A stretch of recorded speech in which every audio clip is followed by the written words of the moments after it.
Look, it's freezing outside. We've even got some snow on the ground, and the last thing you're probably thinking about is lawn care, but some people might already be thinking about next season, especially those people that have never jumped into the lawn care game before. So today on Budget Lawns, I want to talk to those that are like, I have no clue where to get started and what to even do to even have even a nice lawn. Not a perfect lawn, but just a nice lawn.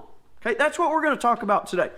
Look, I like to dabble in different things, so I've been kind of getting into the sports card hobby. I shouldn't say I've been getting into it. I've just been watching content about it. And I've been watching some of the, you might say, not so popular channels.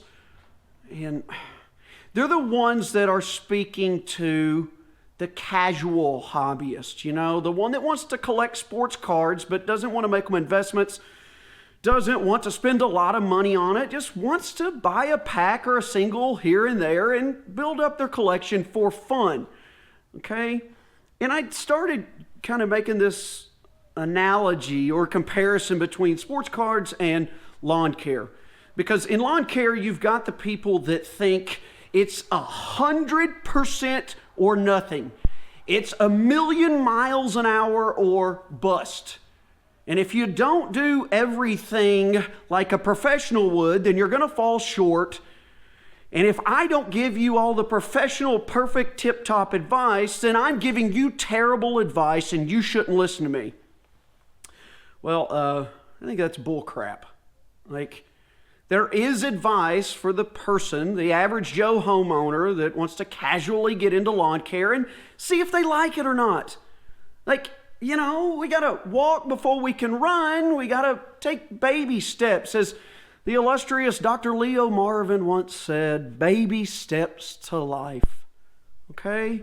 How do you know you're even going to like lawn care if you go out and listen to some of this crap you hear all over the internet and you spend a bunch of money and you get 3, 4, 5 months into it and you go, this sucks. Now what? Well, dip your toes in the water a little bit first. See what the temp feels like. Do you want to jump in, or you just kind of want to wade into your waist deep for a little bit and see where you're at after that point? Okay?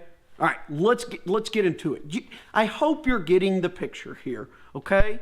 This advice is for someone who has a crappy looking lawn and wants to just make it nicer. Okay, I'm giving you the advice that I have used myself. I'm not making guesses here. I know this stuff works. And here's what I would do if I were you and I had no clue where to start. The first thing I would do is I would identify my grass type. That's not as easy as you would hope it might be sometimes, but I put together a video last year that should help you out tremendously. I will leave it linked down below. That will help you determine what type of grass you have. That'd be the first thing I do. The second thing I would do is I would kind of survey the lot, the land, and I would say, okay, I'm pretty sure this is my grass type, and I've got hardly any of it at all and mostly weeds, or I've got a pretty decent amount of grass, or I've got a lot of grass to work with here, okay? And the reason why this is important is because if you've got a pretty good base to work with, depending on your grass type, then you're a lot closer to a nicer lawn than you think.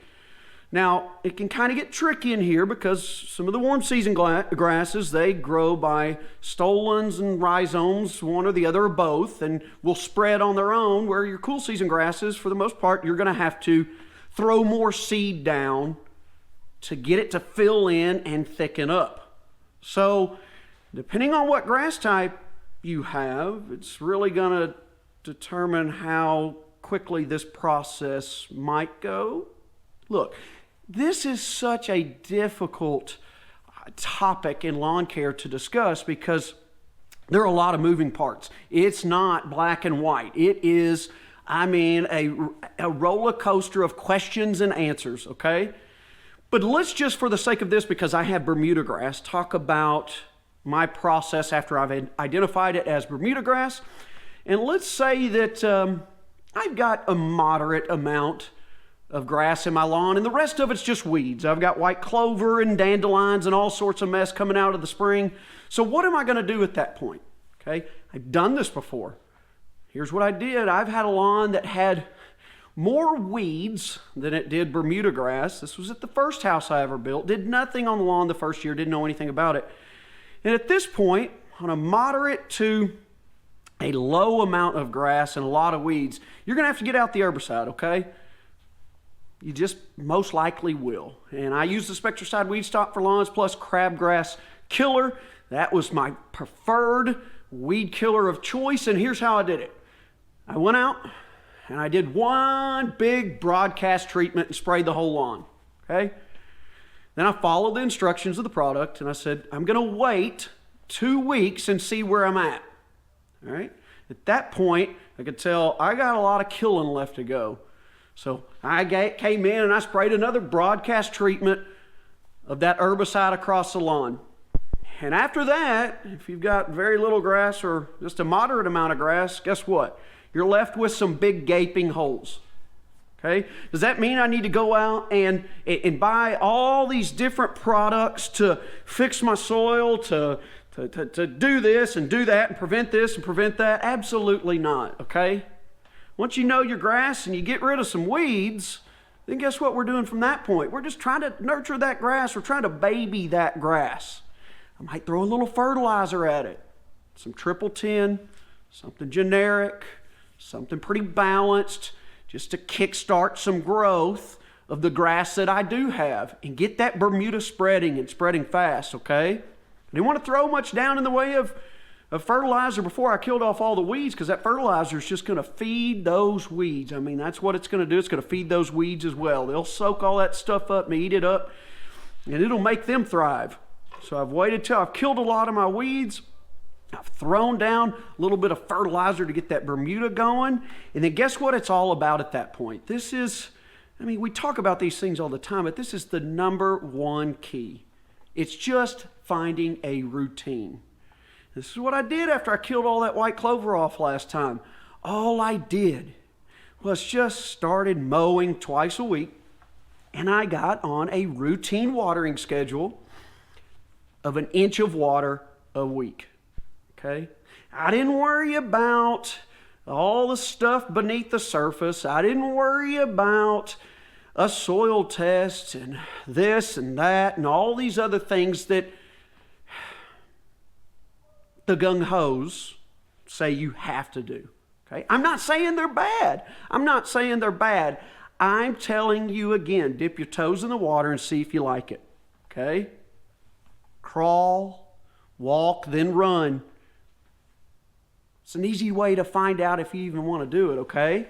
Because I'm going to bet, if you're like me, I kind of started baby stepping into it, and then you get a little taste of things are starting to fill in. The grass is looking good. The weeds are much fewer than they were, and then it kind of starts growing its own legs from there. It starts building its personality of its own. And these are just my simple tips to say, hey, look, I got a crappy lawn. I feel overwhelmed by a lot of these other things that I'm hearing. I feel like they're saying that I have to do those things or I can't make this happen. I'm just telling you, you don't, okay? Identify your grass, blast some weeds, get those out of there. Now you're going to start nurturing the grass that you do have. If it's a spreading grass on its own, fertilize it a little bit, routinely water it 1 inch a week, and routinely mow it twice a week. You do those things, then you can start fine-tuning it.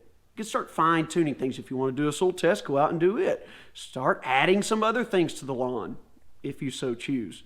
It's not my style, but you learn more as you go, and certainly getting a taste of something you like will naturally lead you to want to learn more about it. All I'm saying is, like with sports cards, you got to go out and try and find a 1986 Michael Jordan rookie card to begin your sports card collecting. Go out and find you just a generic base Michael Jordan that you go, heck yeah, I got a Michael Jordan in the collection now. Now I want some more. All right? Just my 2 cents. Okay? That's it. Those are my simple steps to figuring out how you could take a crappy lawn and turn it into a nice one. I hope it helps you out. Lots more of other stuff like this on the channel. It is cold. I know we're not thinking about it now, but lawn season will be here before you know it. And until then, we're probably going to do a lot more videos inside this winter. I'm getting back inside. I'm cold. Appreciate you watching. As always, your support means a lot, and we will see you in the next one.